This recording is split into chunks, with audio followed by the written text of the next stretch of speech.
Welcome to Reinventions in Between, your go-to podcast for real stories of reinvention that happen between life stages, career changes, and living abroad. I'm Sara Kojola, a life coach, intercultural trainer, and reinvention facilitator, helping people on their quest to what's next. I have reinvented myself a few times, and in the past 20 years, I've collected fascinating stories of change. In each episode, my guests will talk about the why and how they took the leap and seized the opportunity to change their life. You'll hear accents, countries, vulnerability, and hooray! Let's begin. Buongiorno and welcome everyone. I'm so happy and glad to be sitting in Melbourne today with guest Agnese Bresin. Bresin, did I pronounce it correctly? Yes, you did. Thank you very much. Welcome. Thank you. Thank you. Thanks for having me. My pleasure. I'd like to do a brief introduction and then we dive into questions because she has a juicy story to tell everyone. So, excuse me if I go to my notes on her bio. So, Agnese is an Italian-born linguist based in Australia. And after completing her PhD in 2017, she worked at La Trobe University and University of Melbourne. She has conducted research in the area of language and identities, migration and diversity. I love those topics. And is currently co-investigator in the project Italian Languages and Identities in Melbourne. Very interesting. We are going to talk about that.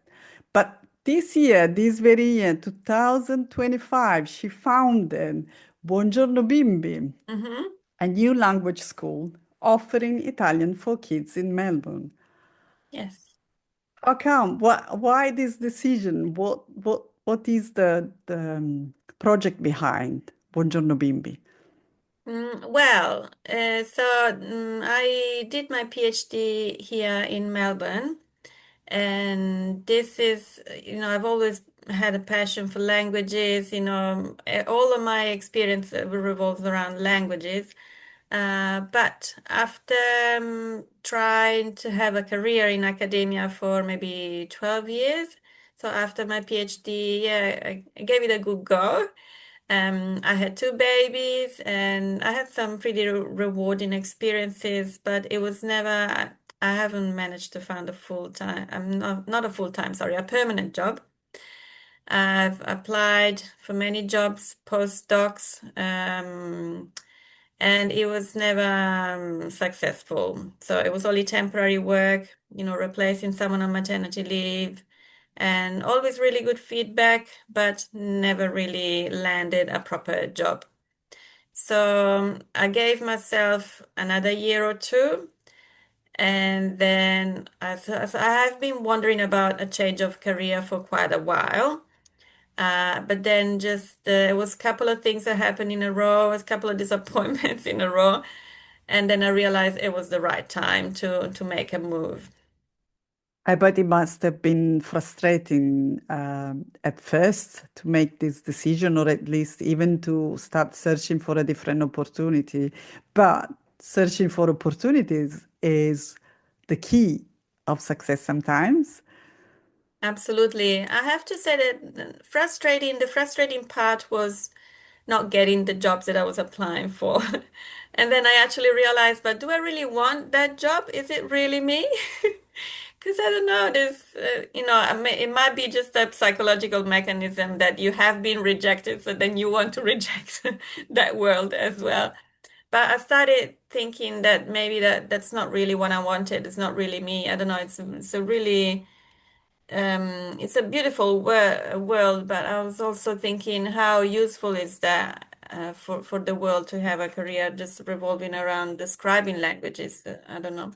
But so the frustrating part was, yeah, the rejection basically that I felt from academia in general. Then the rest was quite energizing, actually. That's a very good reflection, actually. How can we use what we have learned in a different context or to make it useful for other people. And I bet this was one of the reasons you thought about, or at least that is behind your project.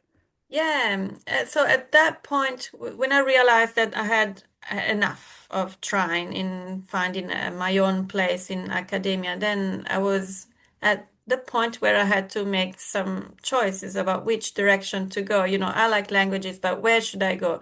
Interpreting and translating, or into a teaching job, maybe in secondary schools or primary schools, because there's a lot of demand at the moment in Australia, or trying to find a different way. And basically, what helped me to decide was the fact that I was find myself really invested in my own life with my own children, trying to raise them as bilinguals. And then I realized that maybe there was an opportunity there for a change of career in that direction. So basically, turning my passion for raising bilingual children into a job. That's great. And have you ever, while you were talking, it came to mind a thought. Have you ever heard about the expression rejection means redirection? No, but it really fits what I just was talking about. It's in a very different context, a manifestation or a kind of rethinking or reconsidering things that happen to us during our life. And sometimes the way of interpreting rejection is really how to find a new direction and how beautifully you shifted your even your gaze or looking at what was important to you, I suppose. So bringing up two kids in a foreign country, not so foreign for them, because that's another interesting topic about bringing up kids when we don't share the same cultural identity.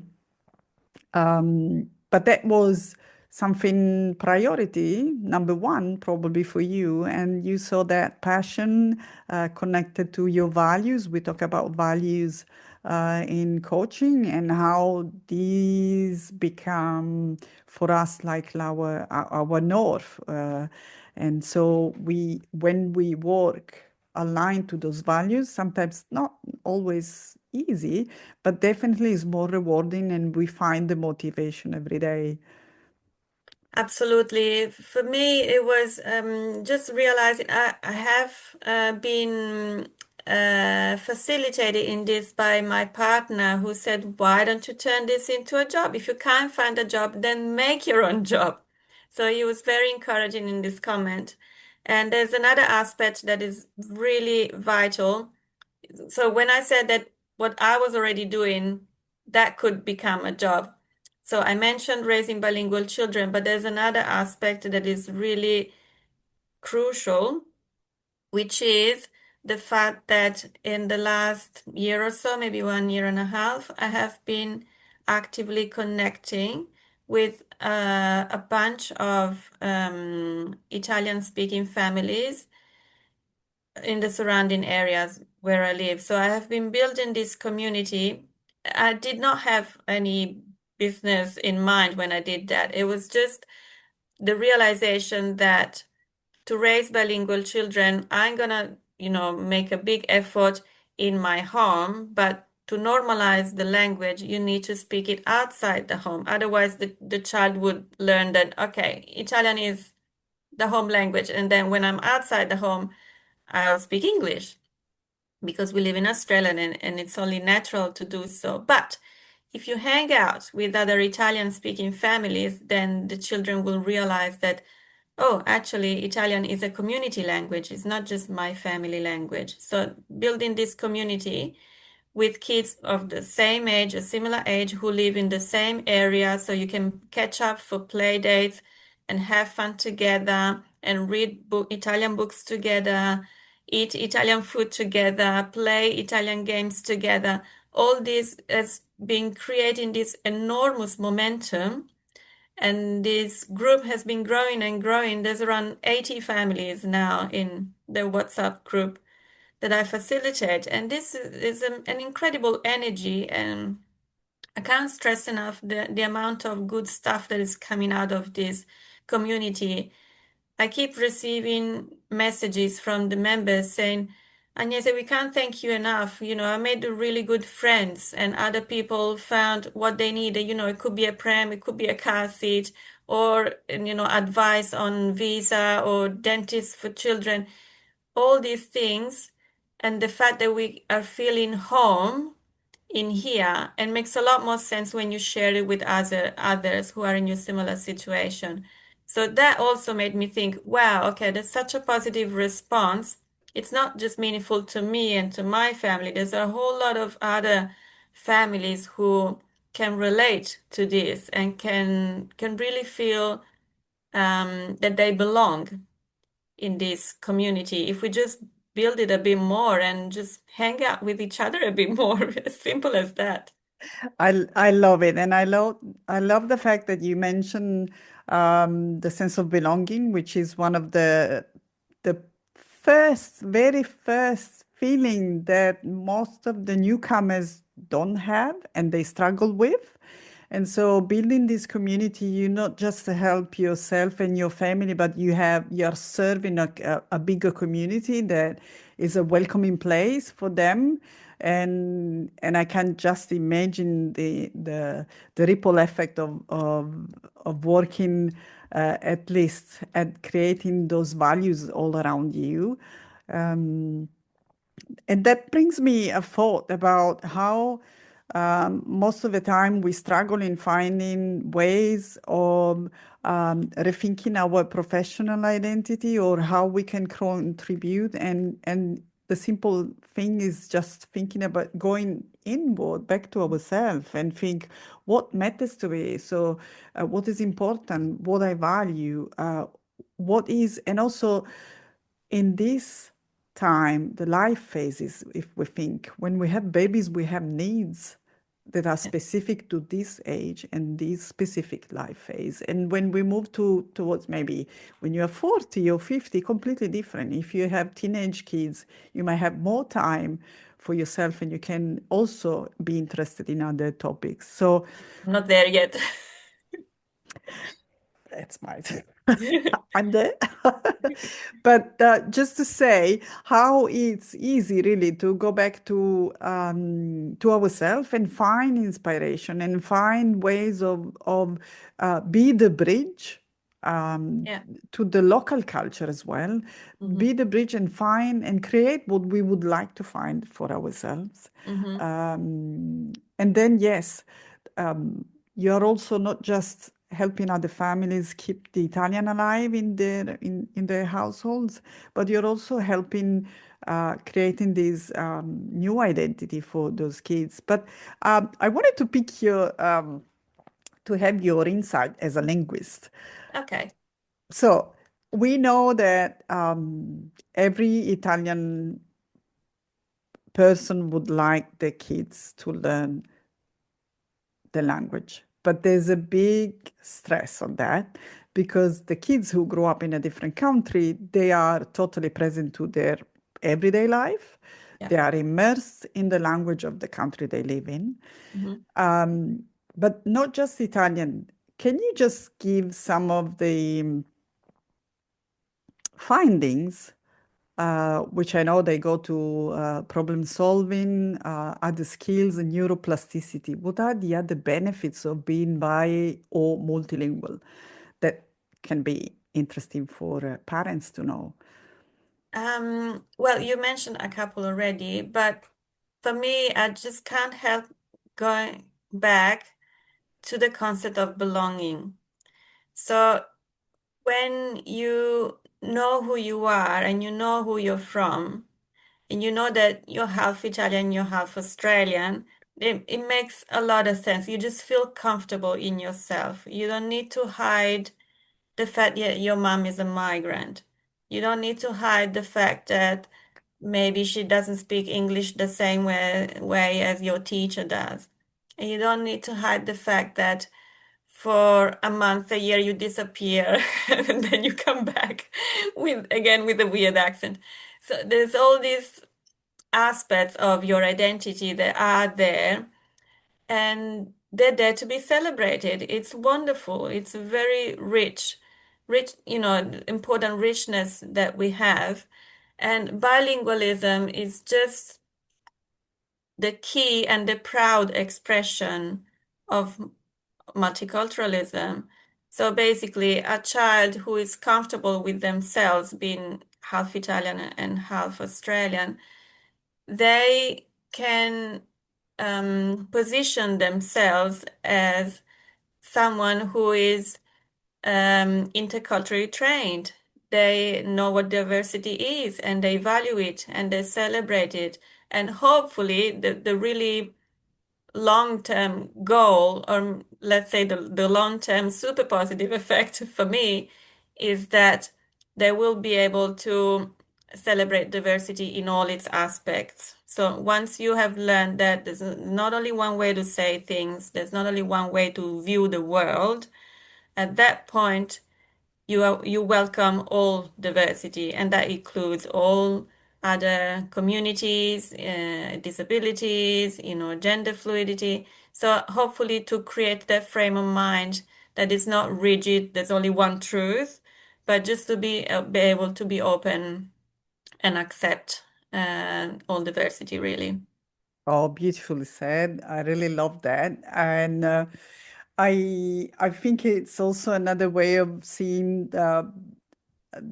that skill as a new competence and not just being the person that doesn't speak the local or the main language, Mhm. and instead stressing the fact that bilingual or multilinguals can speak more than one language and understand more, and having that empathy of understanding others and what challenges others have been through every time that they move or migrate to a new country. So yes, I love everything you said, and I completely agree with you. The importance of all those set of values that we are equipping our kids in educating them this And way. sorry, if I can add one more aspect, there's also your attitude towards making mistakes and perfection. So knowing that if you don't speak a language perfectly and then you become comfortable with the fact that you're gonna make mistakes, but people are gonna understand you. And if they don't understand, then you try again. So it's about building resilience and about, again, accepting mistakes and about, again, reiterating that there's not one way to say things. There will be different accents, there will be different languages, there'll be different dialects. Hello, we are from Italy. So all of these things, they just create, hopefully, cosmopolitan citizens with open minds, able to appreciate everything that is different from themselves, as opposed to, racism and discrimination, rejection, and all the awful stuff. Absolutely. Also, not to mention that multilinguals are more in the world. There are more multilinguals than monolinguals, and so it's not a minority. Uh, Yeah, numbers, yeah, but then if you look at power relations, then yeah. that's But another. again, if you teach your child that, or they will naturally position themselves as someone who know more than monolinguals. They have seen more, they understand more, and they can capture more. I think absolutely in the lens of empathy, understanding, and collaboration.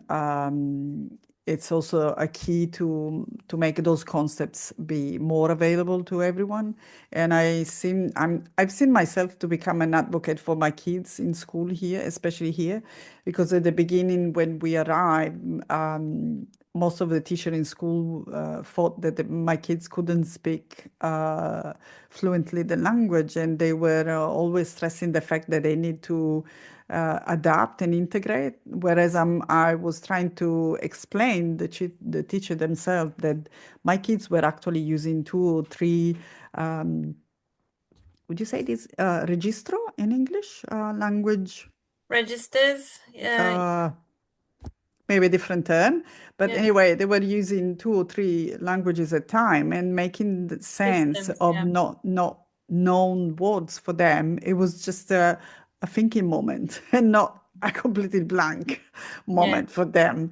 So they were working towards upgrading that skill and that competence linguistically, but they had to process it in more than one language. So that Hmm. was something more profound, probably more difficult for them.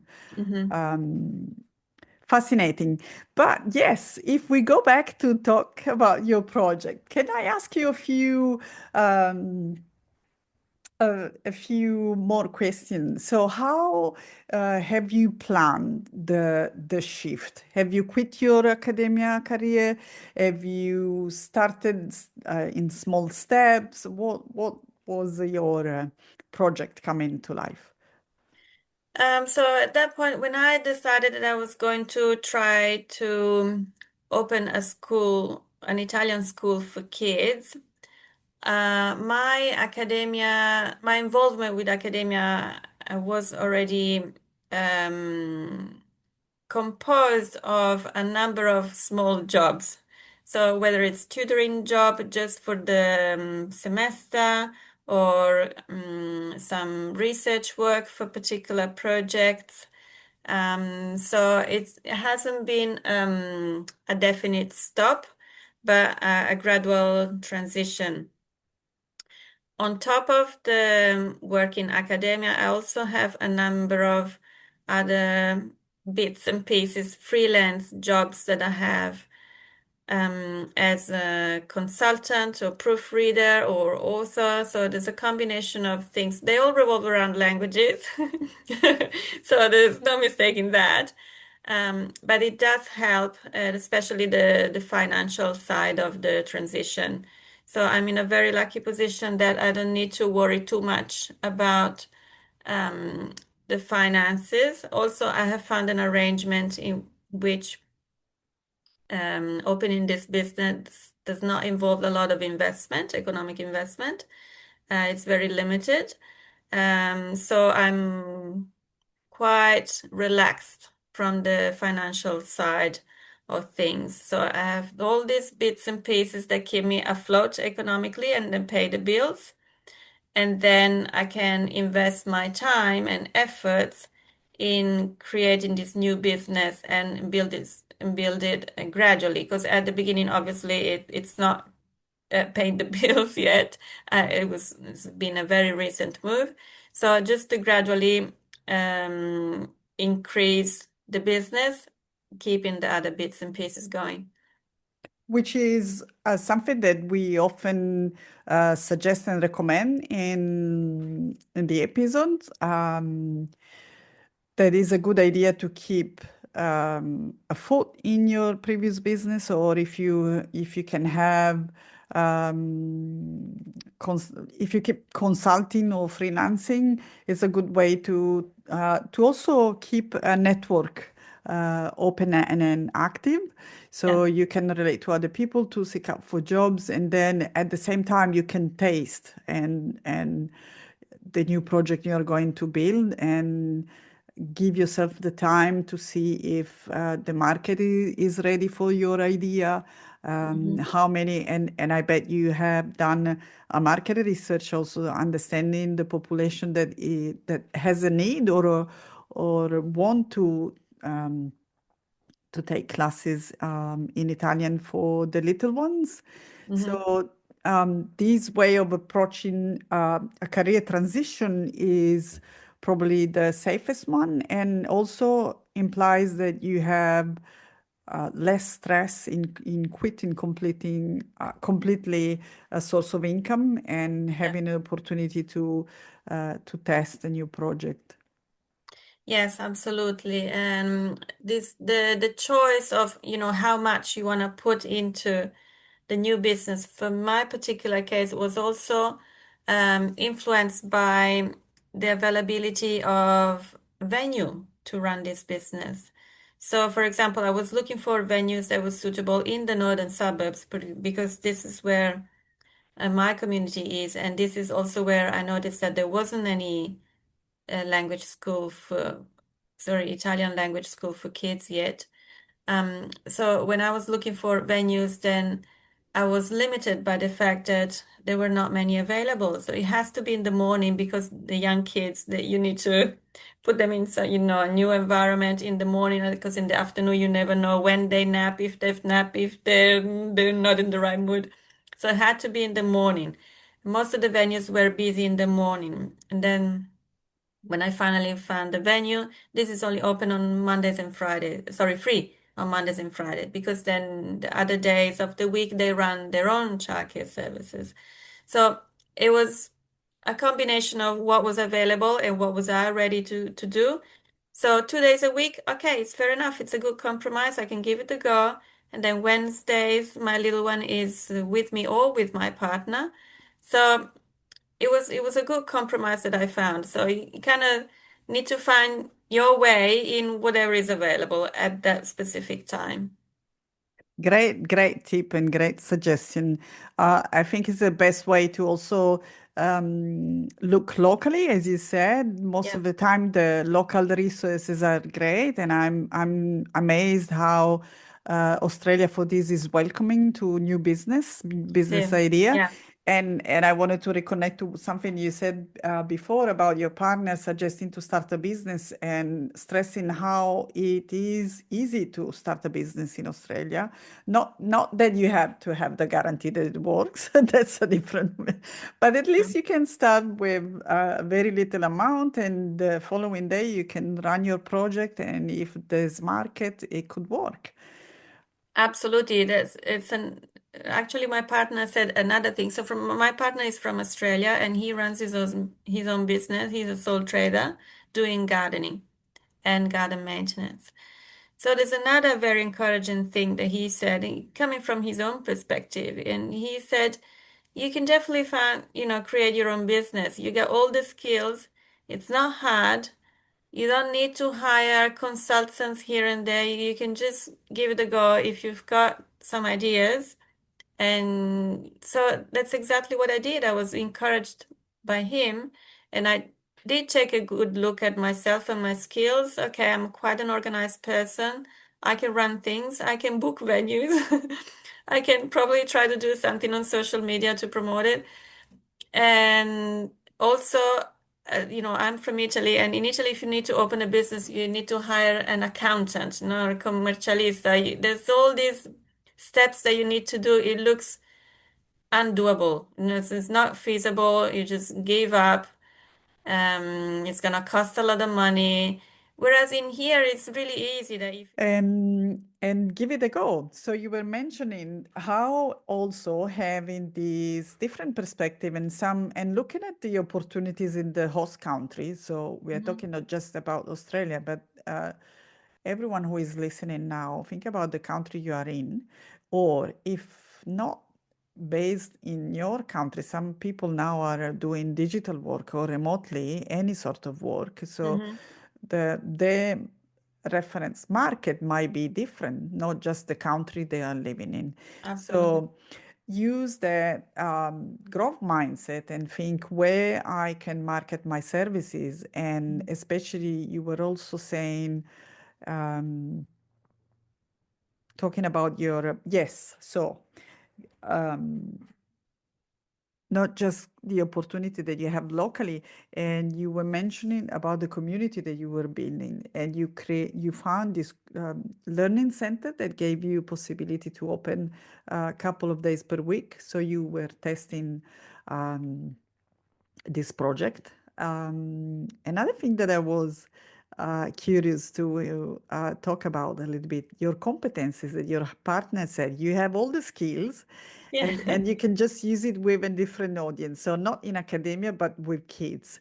Yeah. And in your pre-interview, um, we I heard you saying and talking about how you teach the sounds to the kids using Mhm. visual because they cannot read yet. And I That's right. remember when I was living in Thailand, Bangkok, years ago, I remember I was attending the French Culture Center, and there were some kids using learning Chinese Mandarin, which is a totally a mix. Sorry, I'm doing a mix of languages, but that was the experience that I had, and I was fascinated about the fact that kids at such a young age were learning sounds, which Chinese Mandarin and Vietnamese, they are tonal languages. They are very difficult to learn for Mm, us, yeah. Westerner, Hmm. and they are based on sounds and visual. And so so can you give us an insight about this and how kids that can't read learn the sound? Well, that I can tell you what I do. So it is mostly things that I tested with my own kids. So I come up with things that work with them and then try it with other kids and see if that works. But in general, I use a lot of songs, and we're lucky that there's so many songs around. So Italian kids songs, all the topics. So normally, if I choose, I would like to do a topic with the kids today, and that's, for example, autumn. And so you find songs about autumn, you find books about autumn, and you find an activity about autumn. And then you can do colors and numbers around autumn. You can count the leaves, or you can color the leaves, and you can collect leaves in the outdoor area. So it's all, I like it when it's all connected and it all makes sense. But the sounds are really important. So we have a playlist at home, and I played it a lot. It's all Italian kids songs, and it's amazing how kids can memorize the songs before they know what they actually mean. They just memorize the sounds because the music helps. And then once they have memorized the songs, then they retrieve it at the right time when it's relevant for what they are doing slash talking about or hearing.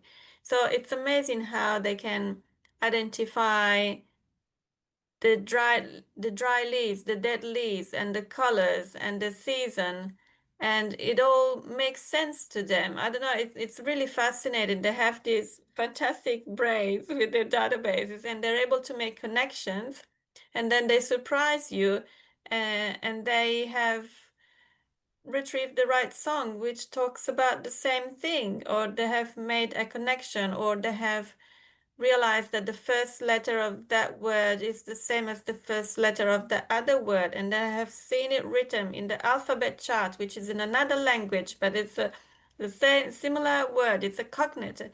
They make all these sorts of connections, and you're puzzled, and you're like, "Wow, it worked!"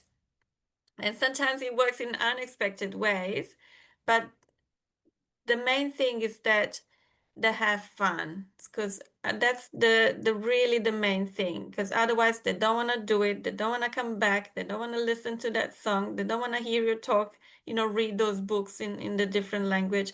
So it needs to be fun for them. I've been lucky enough that my girls are really into books and languages and stories and song. I don't know, they're really curious kids, and they love everything really that we're proposing. And they love Italy. They love it when we go there. They love the nonni. So there's all this emotional component, which is all positive. So it needs to be there for the motivation, I think, for the traction to keep putting some efforts in it.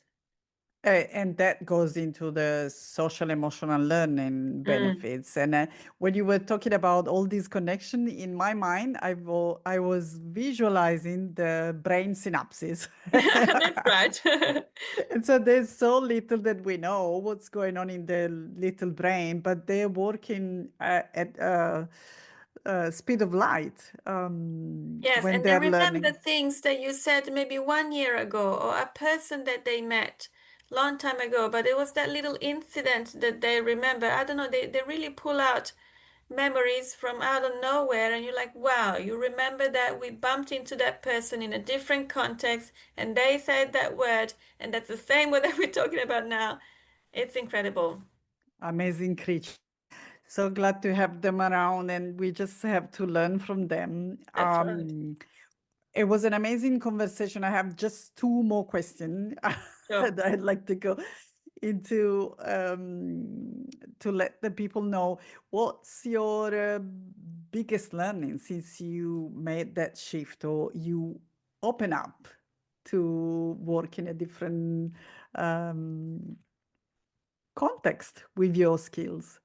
Uh, One biggest learning, it's hard to identify one. I would like to mention a couple. One is that I can believe in myself, so I can do it. Even if I haven't done a degree in this, I partly, the linguistics is my field, so I definitely have some knowledge there. But I also am a mom of bilingual children. So even if I haven't worked my whole life towards this, I can still do it and learn as I go.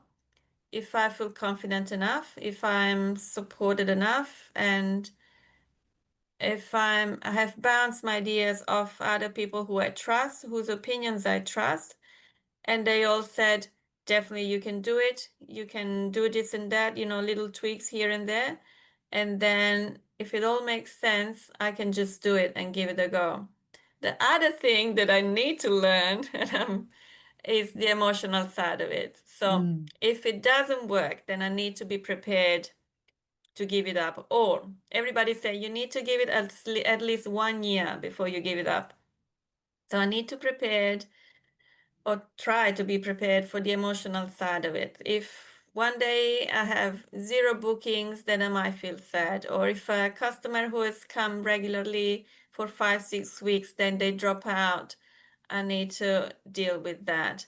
So the emotional side is I need to try to stay resilient, ask for feedback, try to learn from the feedback, but don't just let let the small defeat kill the motivation to continue. So it's a bit of a roller coaster emotionally, especially the beginning, because that one customer means a lot to you if you only have one at the moment.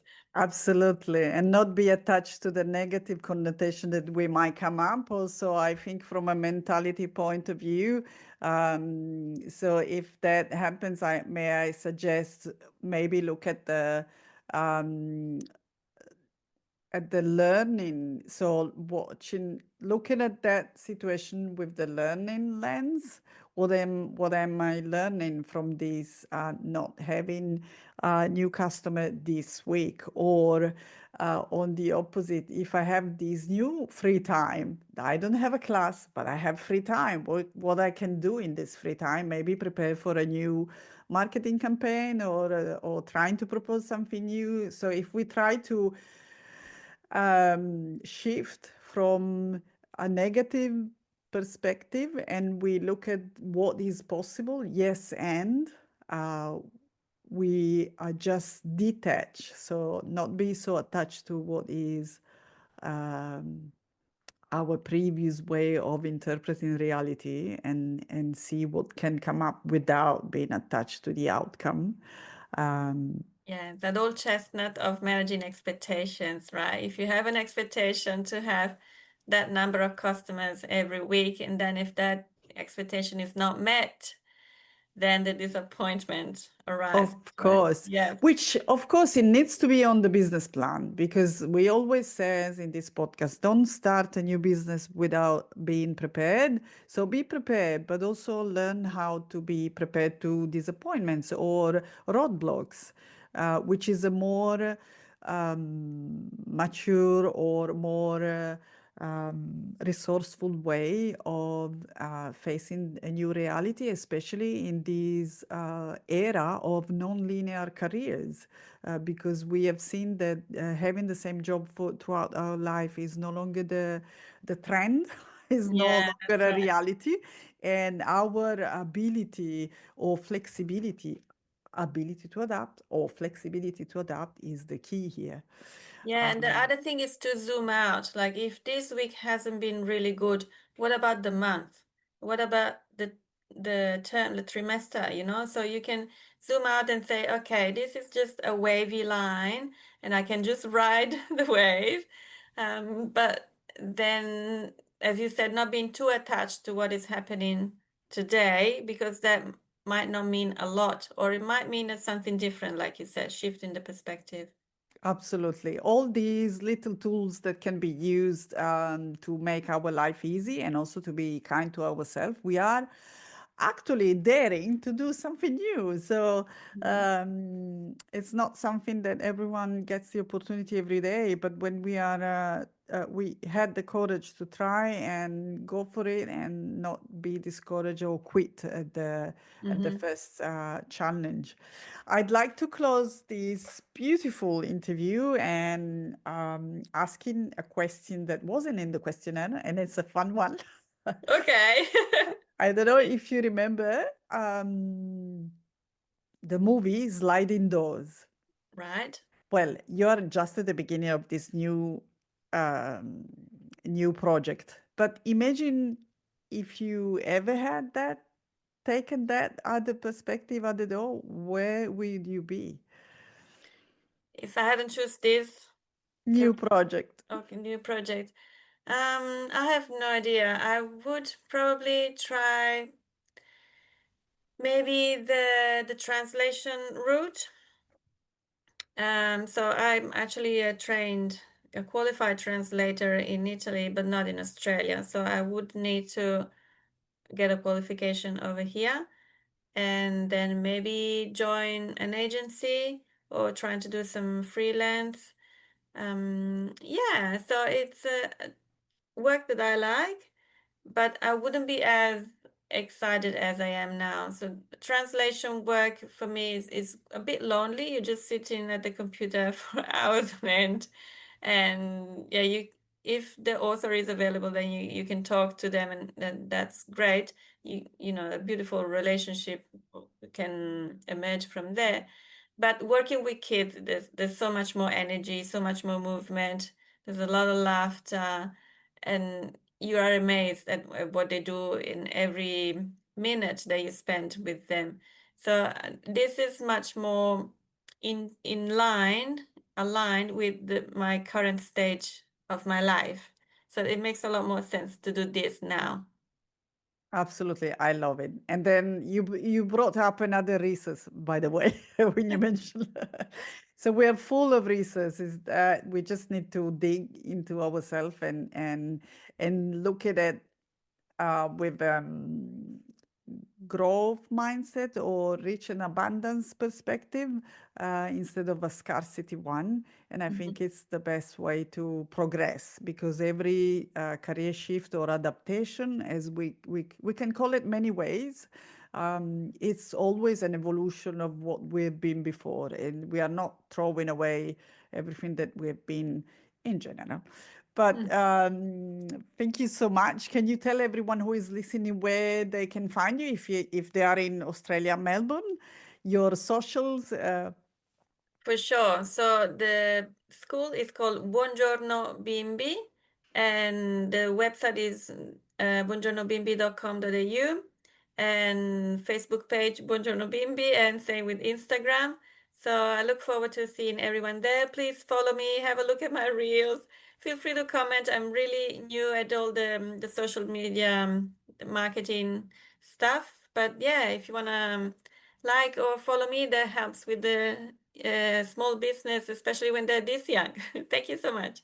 Absolutely. We want to support each other and the community project. So, for those who are not fluent in Italian, because she said buongiorno baby very fast, I'm going to type. Sorry. No, I'm just kidding. But I'm going to, you find all the links in the show notes. So you will find Agnese.